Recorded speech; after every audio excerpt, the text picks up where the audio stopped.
1 Reis, capítulo de número 17, o versículo de número 7. Diz assim: E sucedeu que, passando o dia, o ribeiro se secou, porque não tinha havido chuva sobre a terra. Amém? Pode sentar, queridos, fica à vontade. Eu quero aproveitar a oportunidade e ser grato a Deus pela vida do pastor Eduardo, meu pastor, por estar debaixo da sua cobertura espiritual. Para nós é um prazer, uma honra, estamos muito felizes.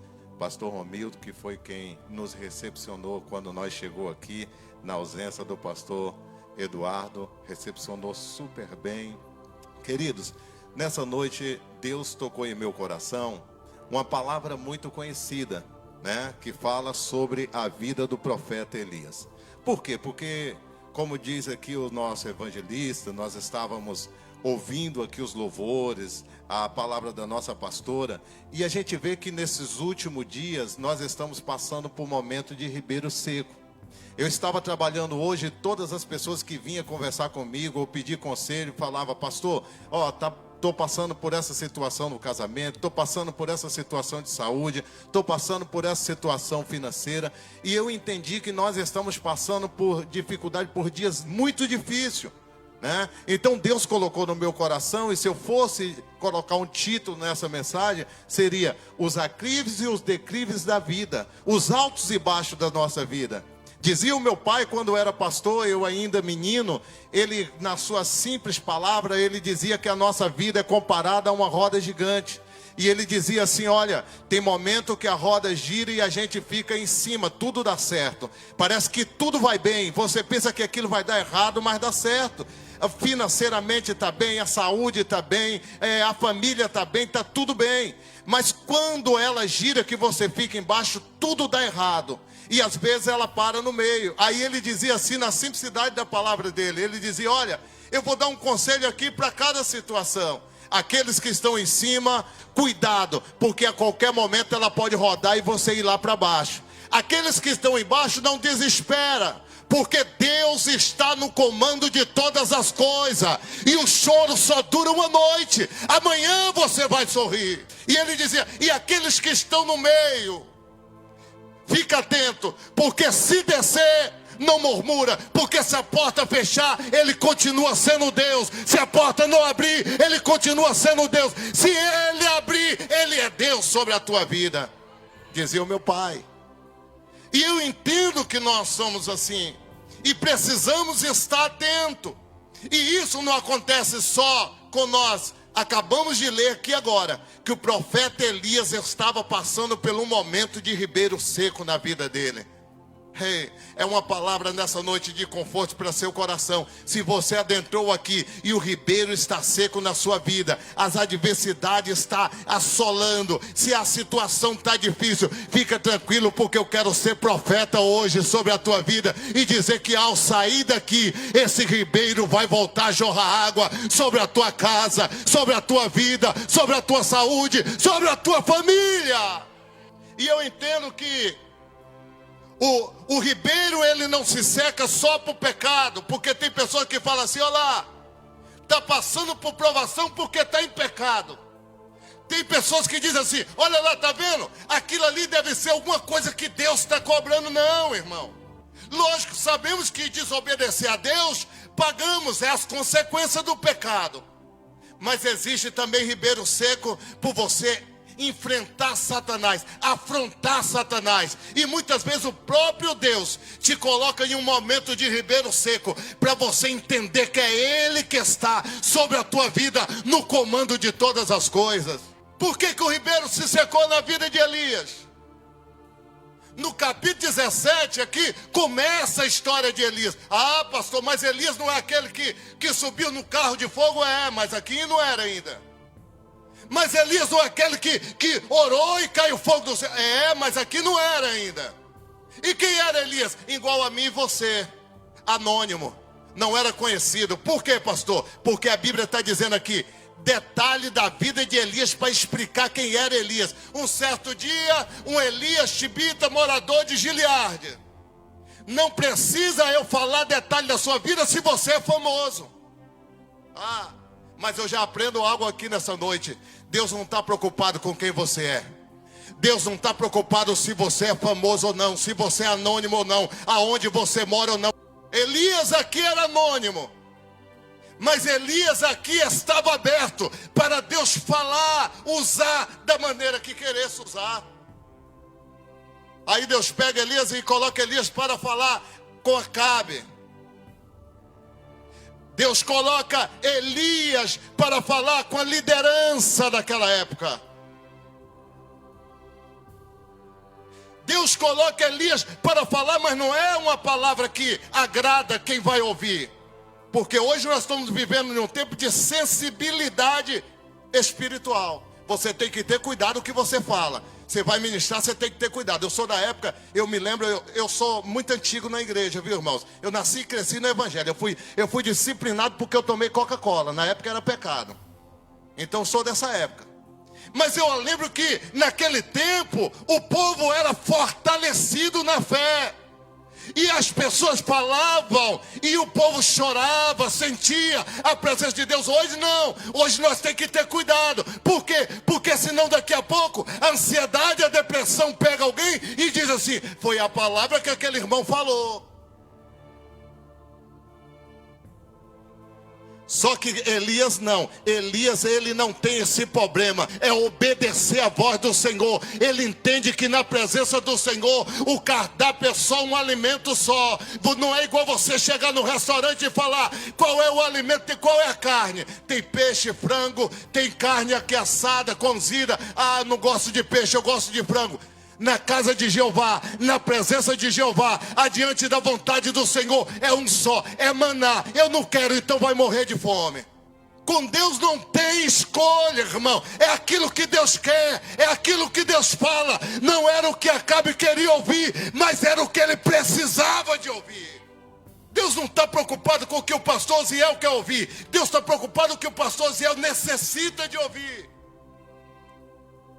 E a mensagem foi: não vai ter chuva nem orvalho sobre a terra. Só que naquele momento que ele fala essa palavra, a situação fica difícil. Por quê? Porque ele está enfrentando o inimigo do povo de Deus. Ele sabe que a perseguição vai começar. Mas aqui eu já aprendo algo muito interessante. Toda vez que a situação fica feia para nosso lado, Deus tem um esconderijo, um refúgio, um lugar secreto, um lugar seguro para te guardar. Louvado seja o nome do Senhor. Como assim, pastor? Salmo 91 diz: aquele que habita onde? Esconderijo do Altíssimo. Sabe o que é o esconderijo do Altíssimo? Lugar secreto, lugar seguro. Salmo 46, Deus é o nosso refúgio e fortaleza. Ei, não importa a situação que você está aí agora, eu não sei se eu vou vencer, vai, porque Deus é a sua fortaleza, o seu lugar seguro, é o seu lugar secreto.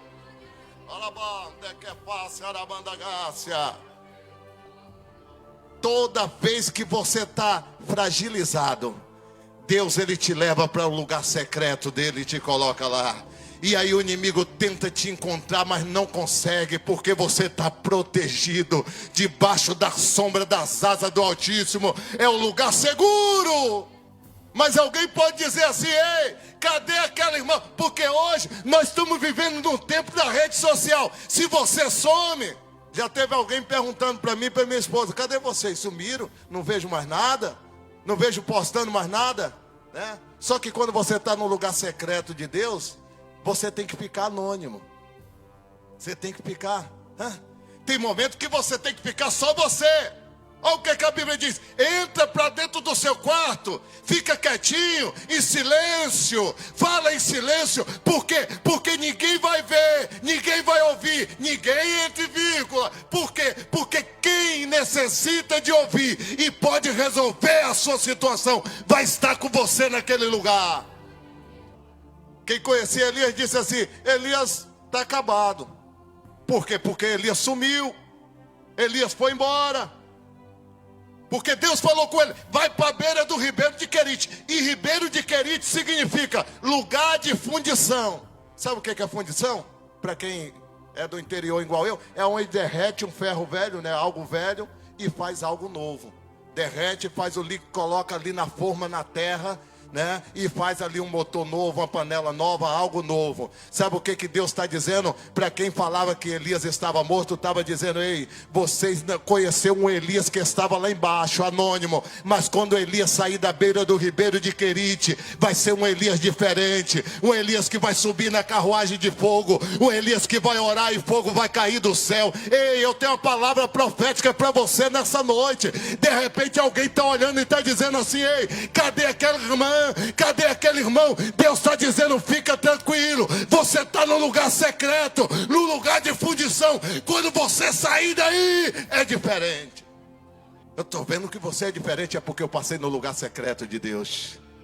Eu estou vendo que você venceu. O que aconteceu? É que eu passei no ribeiro de Querite. Eu estou vendo que você chegou. Como é que é? Eu passei na beira do ribeiro de Querite, mas ninguém sabia de você e nem precisava, porque meu negócio é com Deus. É Deus que manda, é Deus que determina, é Deus que faz, é Deus que fala.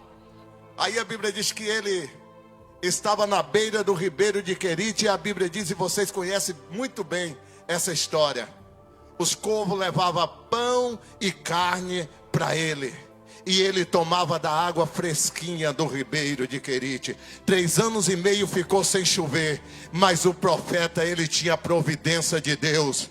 Ei, tem pessoas aí que estão preocupadas com quem vai ganhar agora ou quem não vai ganhar. Tem pessoas que estão preocupadas como é que vai ficar a situação dos imigrantes. E o pastor Zé, você não está preocupado? Não, nem um pouco, porque eu sei que tudo está sob o comando do Senhor, e Deus tem o de melhor. Quem manda é Deus. Deus manda aqui, manda no Brasil, manda em qualquer lugar. Aí minha esposa fala assim: você não vai ter ansiedade nunca, porque você não tem preocupação com nada. Preocupar para quê? A providência de Deus descerá sobre a minha vida. Aí Jó disse: mesmo se a árvore for cortada, se ela sentir o cheiro das águas, ela renovará. Jeremias 17, versículo de número 5 diz que maldito o homem que deposita confiança no homem. Mas no verso 7 ele diz: aquele que confia no Senhor é como a árvore plantada ao ribeiro. Vem o tempo de sequidão, não deixa de dar fruto. Vem o tempo de sequidão, as folhas não caem. Vem o tempo de sequidão, permanece de pé.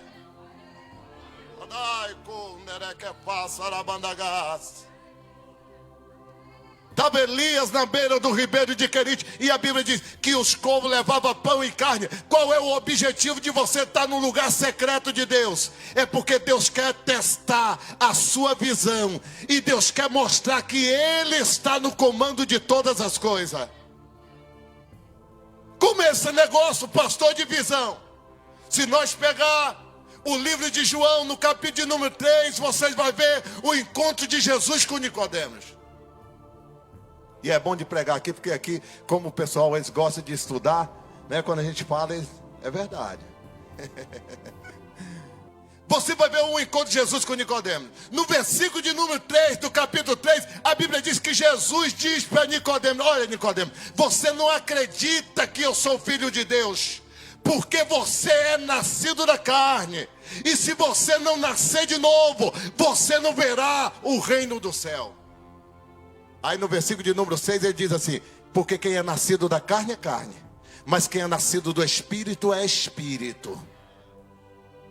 Sabe o que ele está dizendo? Quem é nascido da carne só consegue ver aquilo que os olhos mostram, aquilo que os olhos querem te mostrar. E sabe o que os olhos te mostram? Aquilo que tem limite. Você olhou aqui, só vê aquela parede ali, tem limite. Então ali é os olhos que estão mostrando, tem limite. Agora quando você fecha os olhos e olha pela fé, você começa a olhar além. Quando você olha além, você começa a ver o que Deus tem para você. Quem é nascido da carne é carne, vê doença, vê adversidade, vê problema. Mas quem é nascido do Espírito, vê Deus, vê Deus, vê Deus, vê Deus.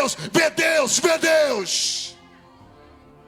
O interessante é que quando a gente está estudando no primário, né, a gente estuda sobre a vida dos insetos, pelo menos na minha época, né, que isso há muitos anos atrás. E interessante que um dia a professora falou assim: olha, vocês sabiam que o gafanhoto, ele tem asa, mas ele não consegue voar? Ele dá só aquele salto, né, com aquelas pernas alongadas, e vai até onde o salto leva eles. E eu era muito curioso, ficava observando ali. Aí ela falou assim, só que interessante, o gafanhoto ele tem essas antenas sobre a sua cabeça, que é um sensor, consegue ouvir o vento a longa distância. Então o que o gafanhoto faz? Porque perguntaram para ela, falou, não, eu já vi os gafanhotos passando assim, aquele montão de gafanhoto. Ela falou assim, sabe por quê? Porque ele, como ele tem essa sensibilidade de ouvir o vento, ele sobe até a copa de uma árvore, se coloca na posição para onde ele quer ir. Quando o vento chega, pega ele e leva até o destino. Falei, opa, peraí. Porque em Atos está dizendo que estava todo reunido em um só lugar, de repente veio um som como de um vento. Então se está falando ali, está falando que o vento ali simboliza o Espírito Santo de Deus. Ah, então eu estou entendendo o seguinte, que eu não consigo chegar andando, que eu não consigo voar.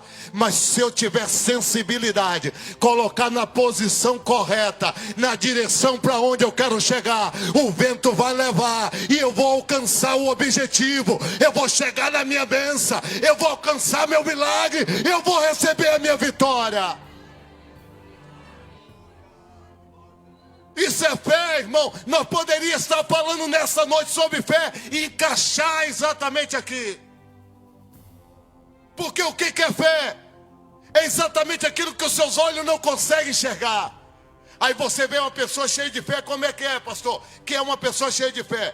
É quando a pessoa faz um projeto e chega pra gente e fala assim, olha aqui, essa aqui é a minha casa, ó. Peraí, mas aqui já tem cor, já tem tamanho, já tem, aqui é meu carro, ó, mas já tem até modelo, marca, já tem tudo, tem. Ué, mas como é que você sabe? Porque Deus já me mostrou pela fé. Porque eu tenho fé que eu vou chegar lá. Ei, não importa a dificuldade, Deus está dizendo nessa noite, tenha fé que você vai chegar, você vai vencer. Pode planejar, pode escrever, pode colocar no papel que Deus vai realizar sobre a tua vida.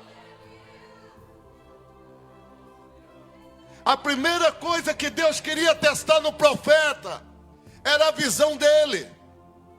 Por quê? Porque Deus mandou o corvo, que na cadeia alimentar, todo mundo sabe, se alimenta de carniça. E era para o profeta olhar e falar assim, porque se o profeta fosse dos dias de hoje, atuais que nós estamos vivendo, que o povo está exigente. Quem é que vai estar ministrando lá, pastor? Ah, é o pastor Romildo. Ah, então não vou. Quem é que vai estar cantando lá, pastor? É aquele jovem que toca teclado. Ah, então eu não vou.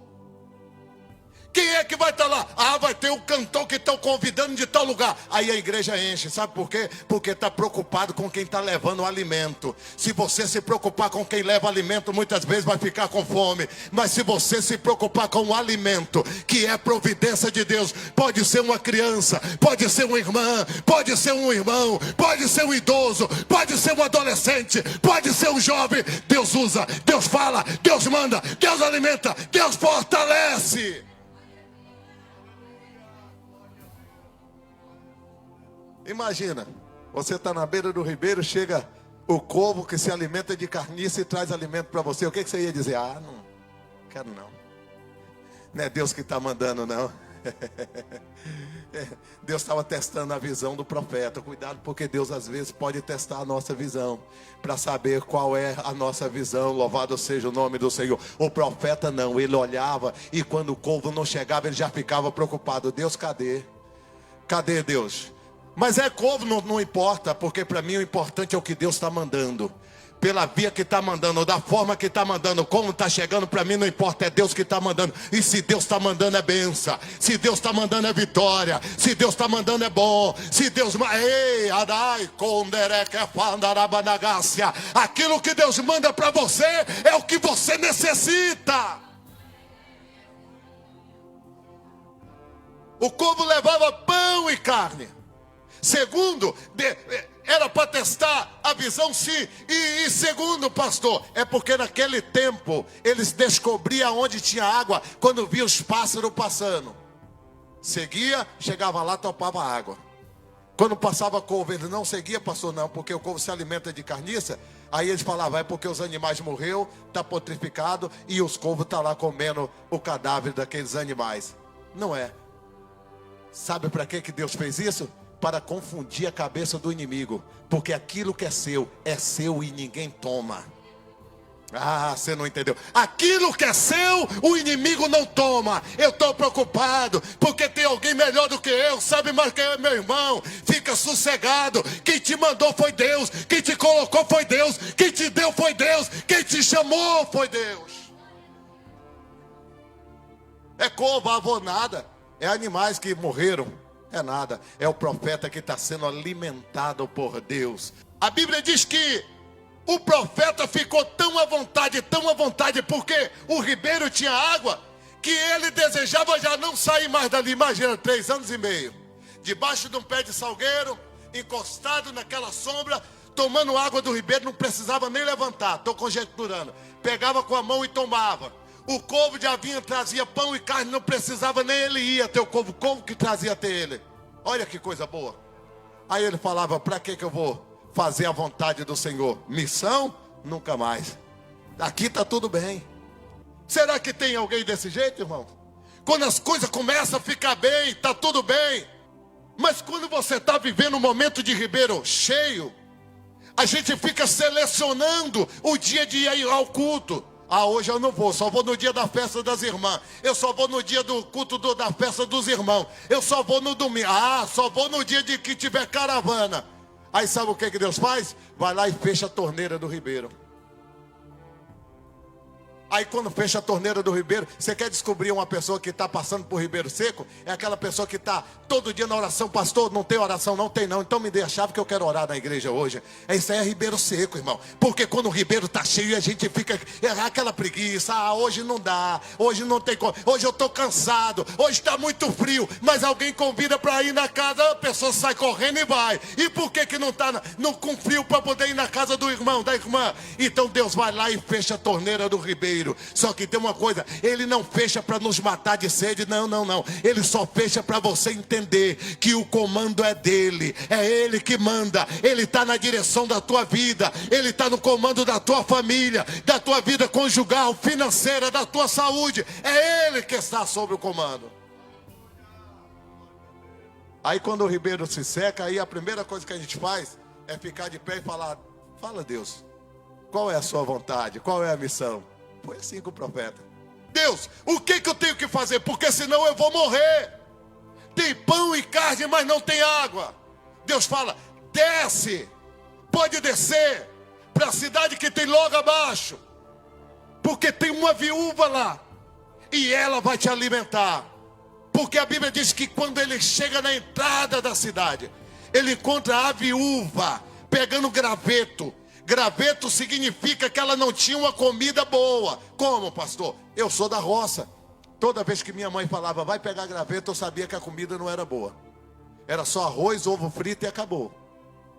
Agora, quando ela falava assim, vai buscar lenha boa, eu sabia que tinha carne, tinha costela, tinha feijão, tinha coisa boa para comer. Eu imagino que o profeta, quando ele vê a mulher pegando graveto, ele pensa a mesma coisa. Por quê? Porque ele não pede comida, ele pede água. Fala, a senhora tem um pouco de água? E a Bíblia, muito interessante isso aqui, fala que ela virou e foi buscar. Se ela foi buscar, é porque ela tinha o que o profeta não tinha. Como, pastor? Porque não é estar sentado aqui em cima que a pessoa tem botija de água não, irmão. Não é porque eu sou pastor que eu tenho reserva de água, não. Às vezes eu estou sendo alimentada da oração da irmãzinha que está lá embaixo. Não sabe nem cantar, não sabe pregar, não sabe ter uma oportunidade aqui na frente, mas está pagando preço e falando, Deus abençoe aquele irmão. Não lembro do nome, mas eu sei que ele chegou agora. E Deus derrama água sobre a minha vida, começa a alimentar a minha vida. Ela tinha o que o profeta não tinha. Ela tinha água e o profeta não tinha. E a Bíblia diz, e ela virou e foi buscar. Se fosse circo de oração, nós ia falar 10 motivos porque ela tinha água. Mas eu quero falar só um e encerrar agora, em 2 minutos. Primeiro, imagina a visão do profeta. Depois de 3 anos e meio na beira do ribeiro de Querite, sem fazer a unha, sem fazer o cabelo, sem trocar de roupa, sem usar um perfume bom. Imagina as condições do profeta. Quando o profeta pede a ela o alimento, que ela fala só tem refeição para uma vez. E o filho dela começa a dizer, mãe, faz aí para nós aí. O menino tem a visão diferente, irmão. Menino não tem a visão que um adulto tem. Eu imagino que o menino olha e fala: mãe, isso aí não é profeta. Isso aí deve ser um andarilho aí da rua aí. Aí a Bíblia diz assim, ela encerra dizendo assim: olha, eu vejo que você não tem o jeito de profeta, mas a palavra que sai da tua boca é Deus falando comigo. É palavra de profeta, é a voz de Deus, é palavra profética sobre a minha vida. Ei, eu quero dizer para você nessa noite, para nós encerrar. De repente eu não tenho o jeito do profeta que você gostaria de receber a sua vitória. Mas uma coisa eu tenho certeza: o mesmo Deus que usou o profeta para não deixar a farinha da panela faltar, o azeite da botija faltar, que multiplicou sobre a vida daquela mulher, que profetizou e Deus multiplicou, é o mesmo Deus que eu sirvo, é o mesmo Deus que está aqui nessa noite dizendo: ei, o ribeiro vai voltar a jorrar água, o azeite da tua botija vai voltar e a farinha da tua panela não vai faltar. É a palavra de Deus para o seu coração nessa noite.